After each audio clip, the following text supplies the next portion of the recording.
Coisa a ser interessante é a comparação entre os dois estudos, tanto o GZ1 quanto o GZ2, eles tiveram um comportamento e resultados muito semelhantes. Isso se deve também à padronização do seu planejamento, né? Com relação a cronograma, com relação à exigibilidade e os critérios para você fazer a análise dos pacientes para serem incluídos no estudo. Então, tudo isso foi feito de forma muito rígida para que até os resultados tivessem uma compatibilidade muito próxima um ao outro. Tá? Mesmo que a análise tenha sido feita de casos moderados no GZ1, com pacientes internados, e com casos leves, com a avaliação ambulatorial e domiciliar no GZ2. Né? E eu já visto que se cumpriu todo o cronograma de forma, não podemos dizer assim, simétrica, tanto na elegibilidade como também, né, na distribuição de medicação e no controle desses pacientes, desses participantes, agora participantes, né, através dos exames laboratoriais pertinentes para a cada grupo, tanto para o grupo do IGZ1 quanto para o grupo do IGZ2, dentro das suas próprias particularidades. Exatamente.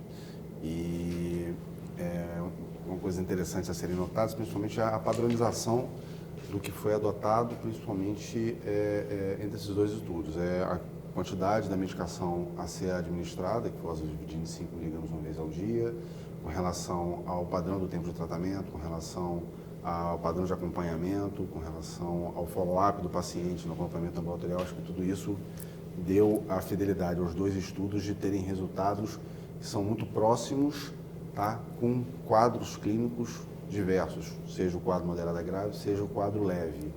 E acho que muito interessante comentar com relação ao GZ2 a importância de você fazer a utilização da medicação, e isso era uma pergunta que a população, acho que mundial, queria uma resposta nesse sentido, de você utilizar no início dos sintomas.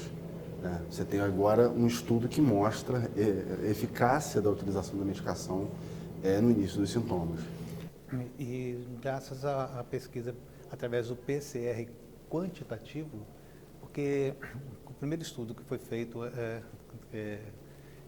o PCR qualitativo. Então você sabia se ele era positivo ou se ele era negativo para o Covid, mas você não tinha como quantificar, né?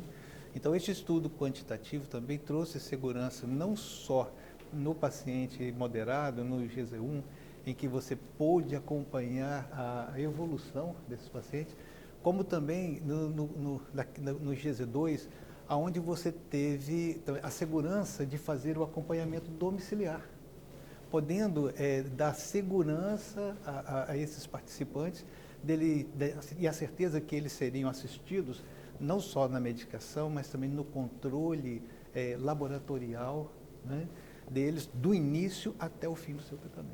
Sem sombra de dúvida. Eu chego a dizer, inclusive, que esses dois estudos eles acabaram se encaixando, eles se complementaram, pegando pacientes desde casos leves com acompanhamento domiciliar até pacientes com quadros moderados a graves que tinham algumas complicações até de evolução para terapia intensiva. Então, pegou uma gama de sintomas no espectro de sintomas do SARS-CoV-2 muito grande.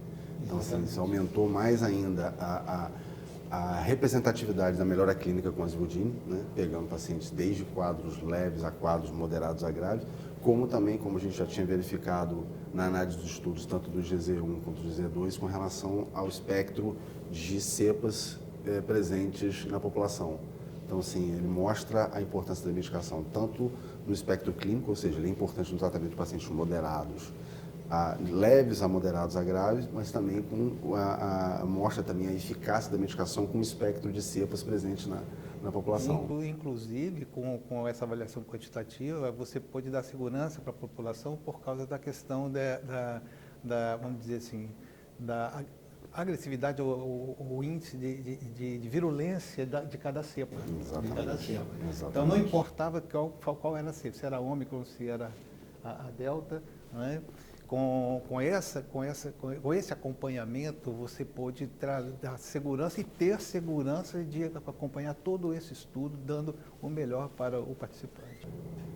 Uma coisa interessante também, que mostra a padronização e, por consequência, a necessidade de ter uma fidelidade, de uma representatividade correta, tá, em qualquer tipo de análise estatística, em qualquer tipo de análise científica, é a reprodutibilidade dos estudos. Então, você teve o mesmo estudo feito em 2020 na China, tá? O IGZ-1 realizado no Brasil e o IGZ-2 também realizado no Brasil em 2022, então 2020, 21, 22, mas os três respeitando protocolos muito semelhantes, respeitando a mesma dose da medicação, a Zivudine, tá? De diferencial aí, e aí a gente vai ter que puxar realmente a brasa para a nossa sardinha com relação ao DDPCR, que em diferencial ao... Foi um grande diferencial. Que foi um grande diferencial. Porque ele vai nos dar uma quantificação.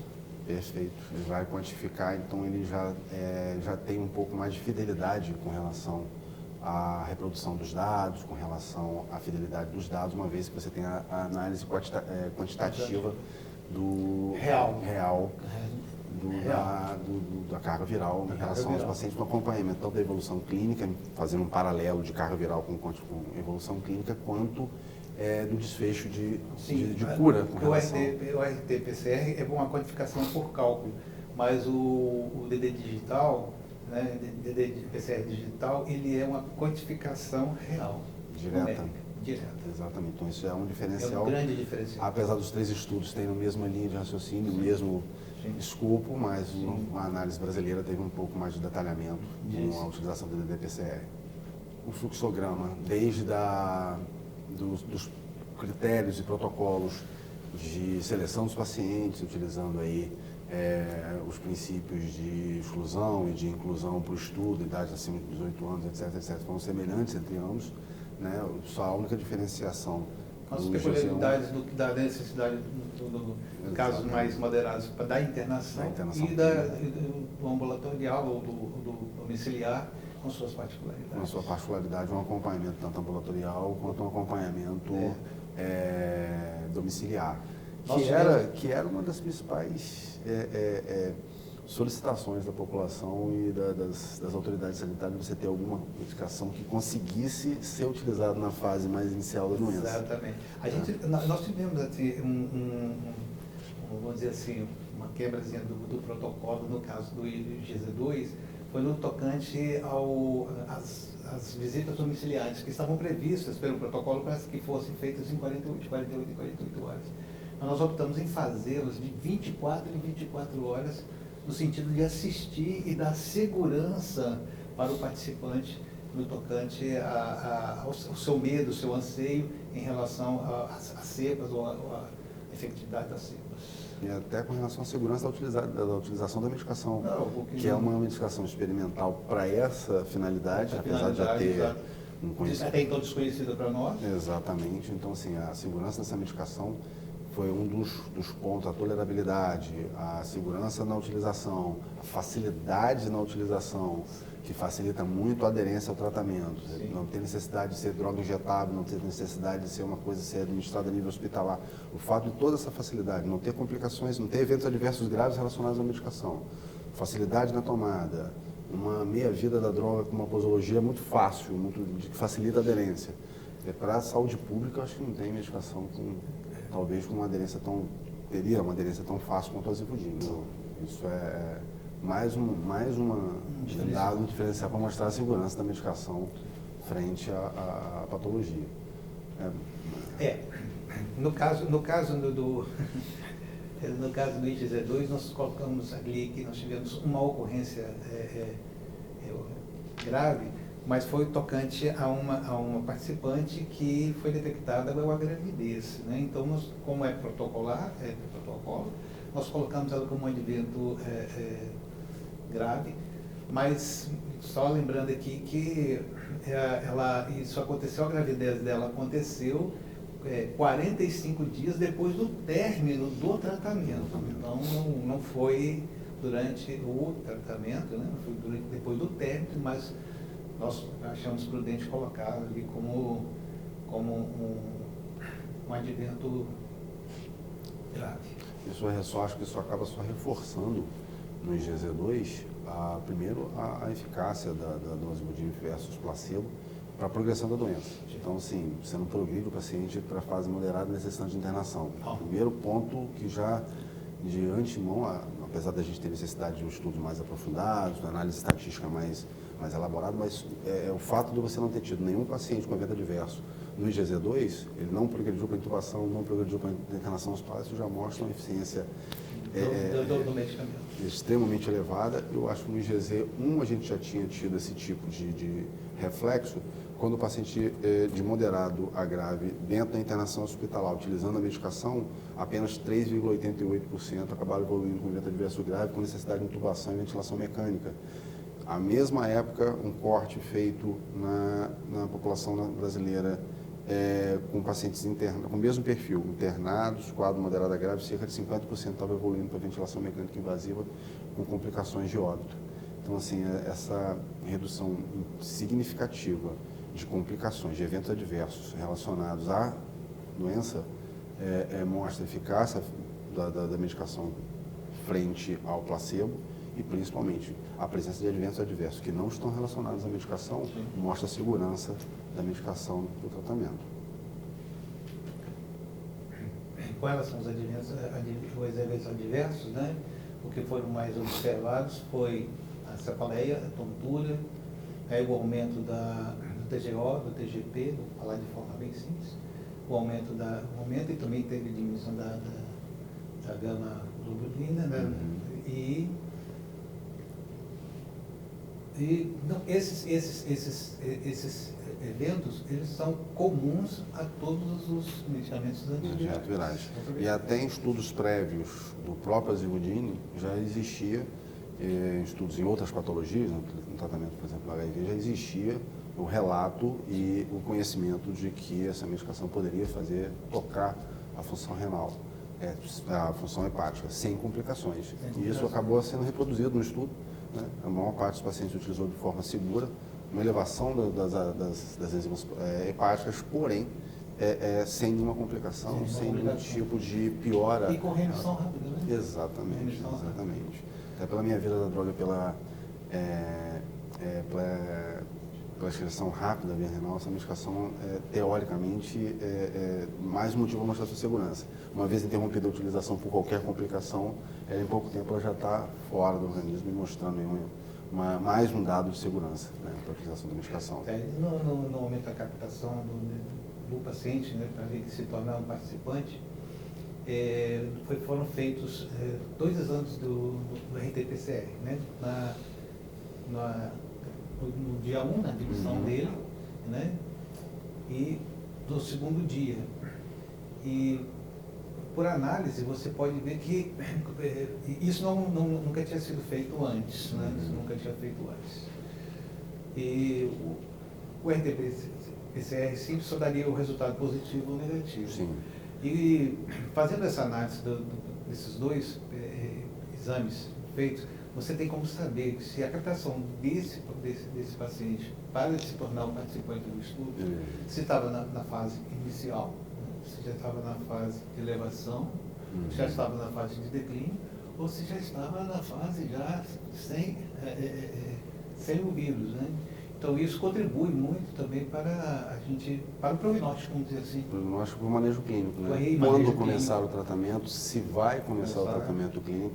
Então, assim, além o estudo mostra dados não só com relação à efetividade da utilização da medicação e com relação à segurança da utilização da medicação, mas também para qualquer tipo de tratamento que vai ser dado ao paciente do SARS-CoV-2, a evolução clínica desse paciente durante esse período. Né? A gente tem muito dado estatístico que mostra a evolução, a carga viral, em que momento começar, em que momento você vai interromper. Acho que isso trouxe mais informação a respeito disso. Uma outra informação também acho que ficou importante ser levada em consideração, e aí é mais um dado do estudo, e que começa a cair alguns protocolos que tinham sido estabelecidos no ápice da pandemia com relação à utilização de protocolos de isolamento na faixa aí de 7 a 10 dias após os sintomas, por conta de você não ter mais a infectividade. quando o nosso estudo mostra que você tinha um paciente com carga viral elevada lá para o 10º, para o 12º, para o 14º, o paciente até o 27º dia de infecção com carga viral elevada. Principalmente o paciente mais agravado. Exatamente. Então, assim, isso já quebra um pouco esse tipo de informação de que o paciente, a partir do 10º dia do início dos sintomas, é um paciente que pode circular tranquilamente, sem risco de infectar outros pacientes. Acho que a dinâmica do estudo mostrou que não é bem assim. Né? Era uma avaliação empírica. Agora não. Agora você tem dados fidedignos que podem mostrar isso. Exatamente. Com relação ao período de negativação da carga viral, você teve também até mais um dado que reflete aí a compatibilidade entre os estudos, né? E principalmente a resposta do azivudine, foi uma redução aí da carga viral do azivudine versus placebo, significativa, né, com P significativo, tanto no GZ1 quanto no GZ2.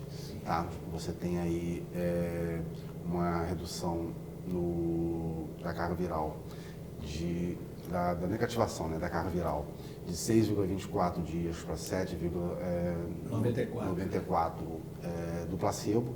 Tá? No primeiro exame. Na primeira exame, na segunda negativação de 7,73 para 8,89, quase 9 dias. Tá?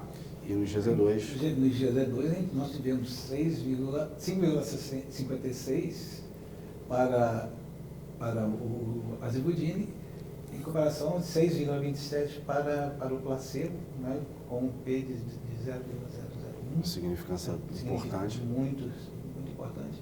E no segundo exame, né, de 6,70 para o 9,40.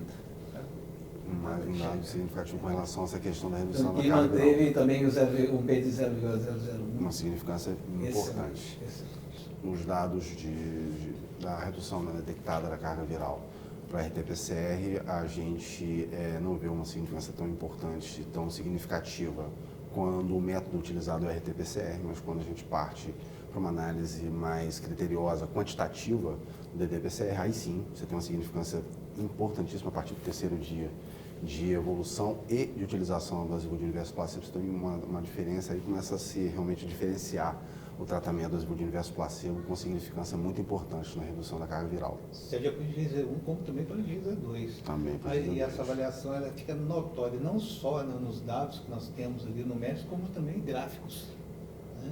que mostram a eficácia e a segurança da medicação. Isso... E a sua correlação em relação ao uso do placebo. Exatamente.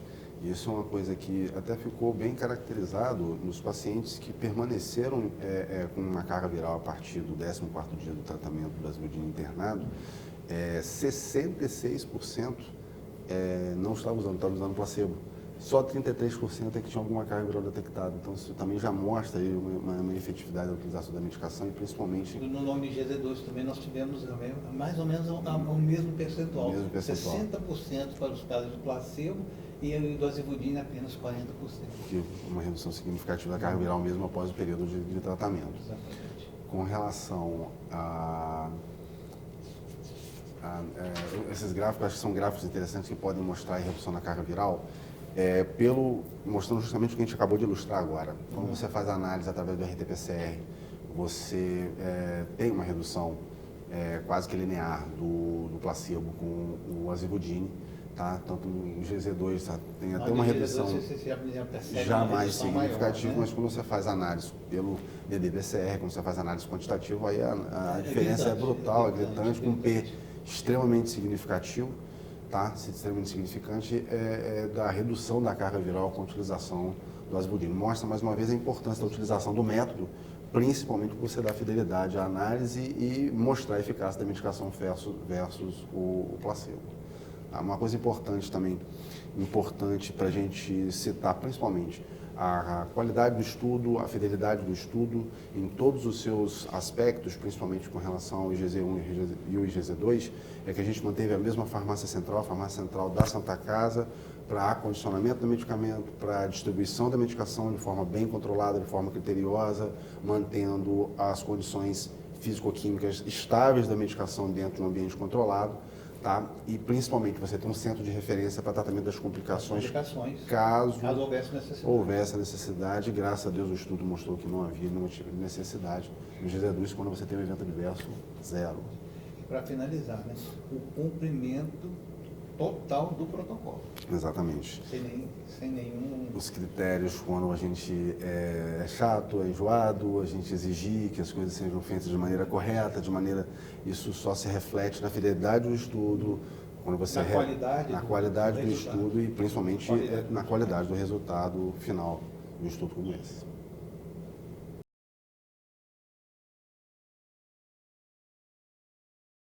A eficácia de um medicamento é verificado através dos dados que são coletados durante o estudo.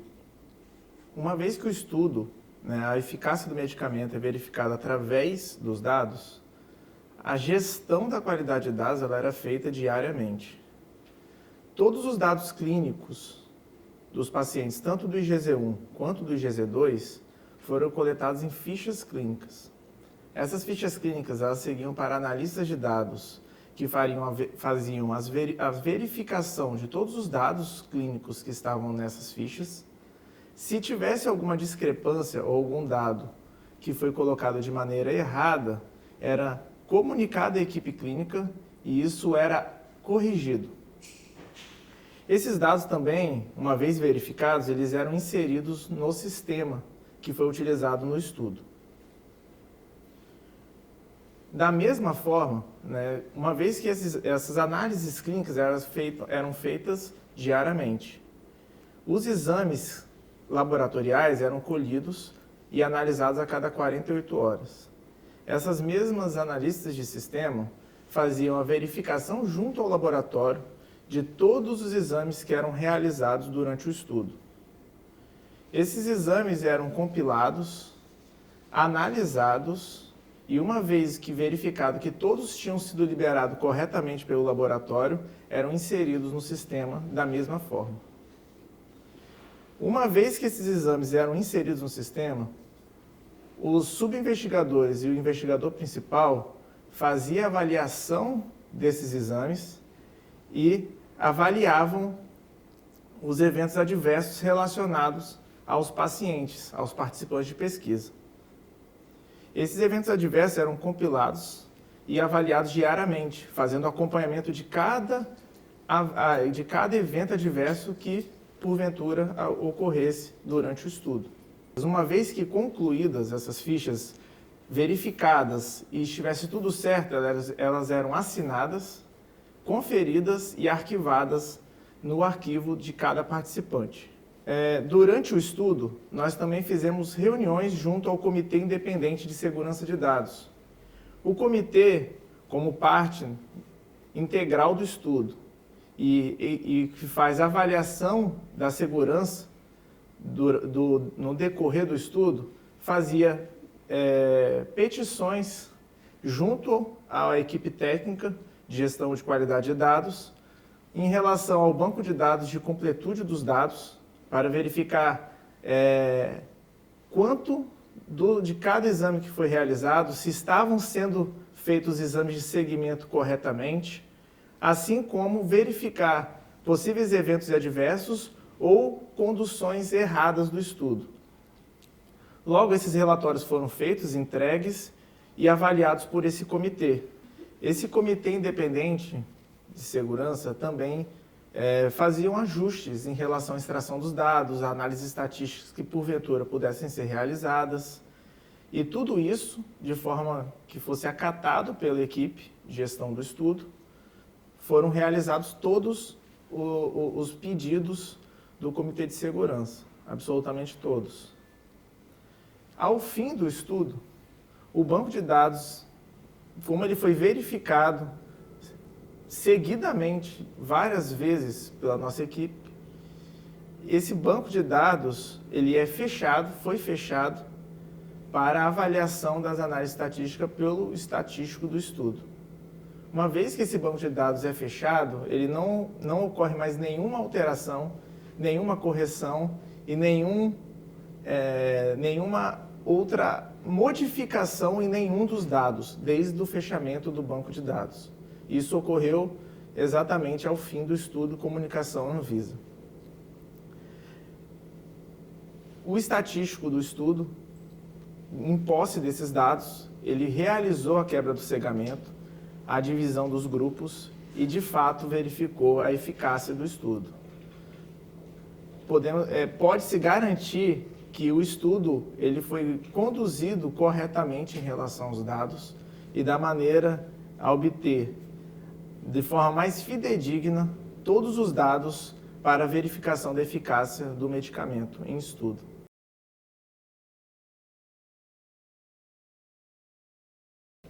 Todas as amostras eram centralizadas no laboratório da Santa Casa, no CAC, e eram processadas durante todo o dia, de segunda a segunda, durante o ano inteiro. Era um volume muito grande de amostra, demandava uma logística muito grande. Então, nós tínhamos turnos de processamento que chegavam à madrugada, eram realizados durante toda a madrugada. Então, em um dia podíamos receber 100 amostras, no outro dia 50, 46, então era uma quantidade flutuante de amostras. Durante a noite era feita uma análise qualitativa, era feita uma estimativa da carga viral sim por RT-PCR, através de uma curva padrão, mas a análise absoluta por ddPCR era feita durante o dia. A técnica por ddPCR ela é inovadora, então nós precisamos fazer uma capacitação técnica por 3 semanas. Nós fizemos isso por videoconferência com o fabricante do equipamento. Então, fizemos 32 corridas pilotos antes de iniciarmos o processamento propriamente dito com as amostras do estudo.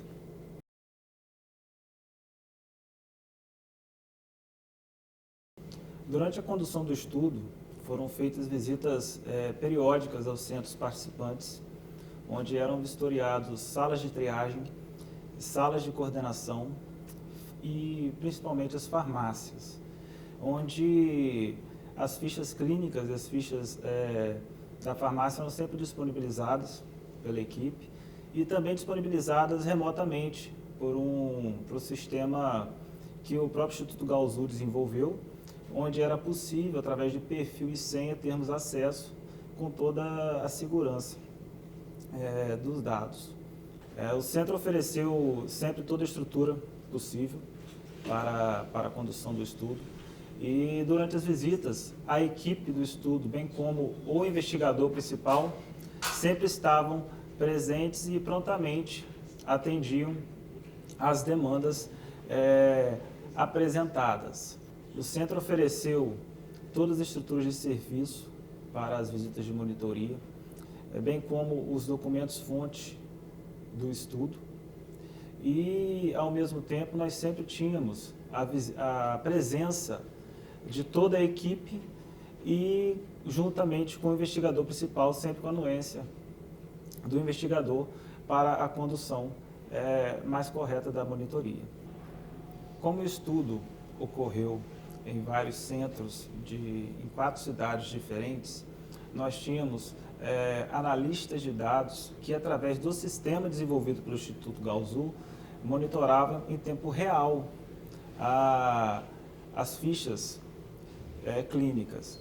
E era sempre reportada à monitoria qualquer erro e qualquer problema de digitação ou então qualquer problema de preenchimento nas fichas. Com a monitoria em posse dessas informações, eram marcados, então, visitas e treinamento, reciclagem para capacitar essas pessoas para que ocorresse a correta condução do estudo.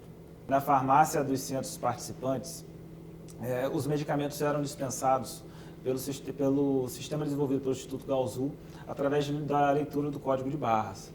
E era importante também porque essa dispensação correta permitia a impressão das fichas clínicas para a liberação das visitas das equipes naquele dia. Ao mesmo tempo, trazia uma segurança na contagem do produto investigacional, o que, durante a monitoria, facilitava até mesmo pelo controle e também o controle que o centro tinha de pedir mais uma remessa de produto investigacional para a continuação do estudo.